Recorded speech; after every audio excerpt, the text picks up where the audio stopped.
ما د ټول عمر په منډو یو کوټه آباده نه کړه. شیخ په تمه د جنت دی په یو څو وخته مونځونو او لوږه تنده که روژه وي بیا خو زه لوی جنتي یم. زما هره ورځ روژه وي د الله د نعمتونو.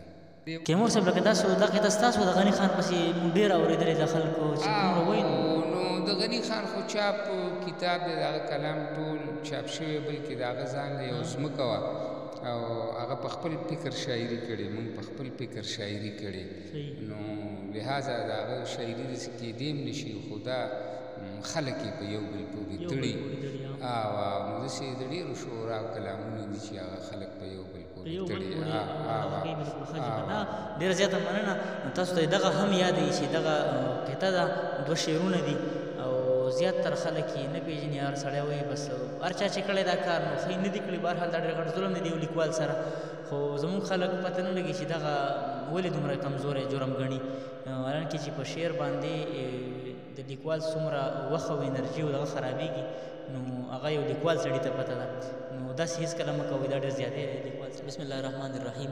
د درمان ټي وي کتونکو نیکې هیلې احترامات او پیرزونې مې ومنې. ستاسو خپل ملګری صاحب الله درمان یم او نن را سره ناستې کوي د تخبۍ د سیمې انشاءالله چې تاسو ډېر ملګري به یې پېژنئ هم نور احمد شاه کیمور صاحب هغه را سره ناسته کوي په درمان ټي وي چینل کې او انشاءالله چې تاسو د هغه شعر واورئ نو ډېر خوندونه به ترې واخلئ او هغه یې څه ښکلي لیکي چې د کمزورو عقیدو ایمان ته ګوره د کمزورو عقیدو ایمان ته ګوره د رباب د وچ لرګي نه چې یریږي دلته هغه عمل کفر دی کیموره چې خندا په وچو شونډو ترې خورېږي.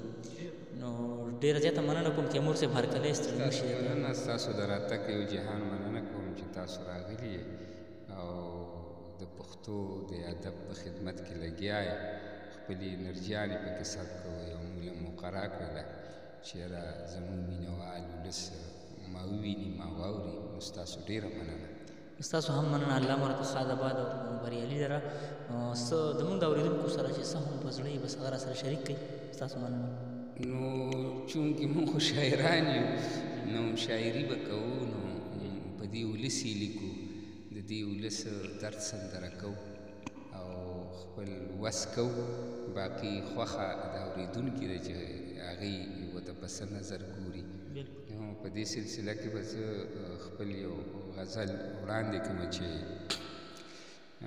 پسه مې وجني چې د لاش نوم تاوان اخلي پسه مې وجني چې د لاش نوم تاوان اخلي د وخت تعصب به رانه څومره امتحان اخلي او د خپلې رای د اظهار ازادي فقط دومره د خپلې رای د اظهار ازادي فقط دومره سترګې مې وتړي د ژبې نه مې توان اخلي او ای تاسو غوږ شئ له دې غرونو انګازې راخیږي ای تاسو غوږ شئ له دې غرونو انګازې راخیږي څوک لیونی دی او نامه د ستر افغان اخلي او په دغه ژوند او جدوجهد زموږ هم دعوه ده په دغه ژوند او جدوجهد زموږ هم دعوه ده ښاغلي بد کوي چې موږ نه باچا خان اخلي او د هر مکتب په دروازه کور د تیارو ولیکئ د هر مکتب په دروازه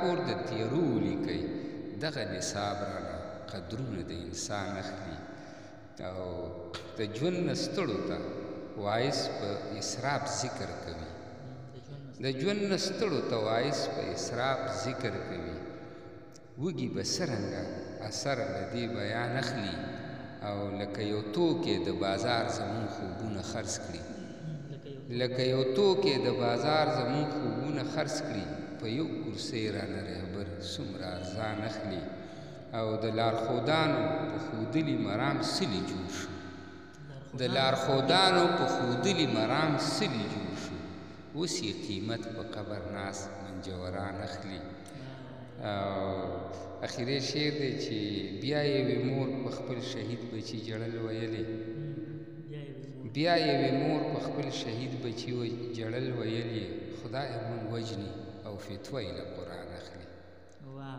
مننه ستاسو ډېره.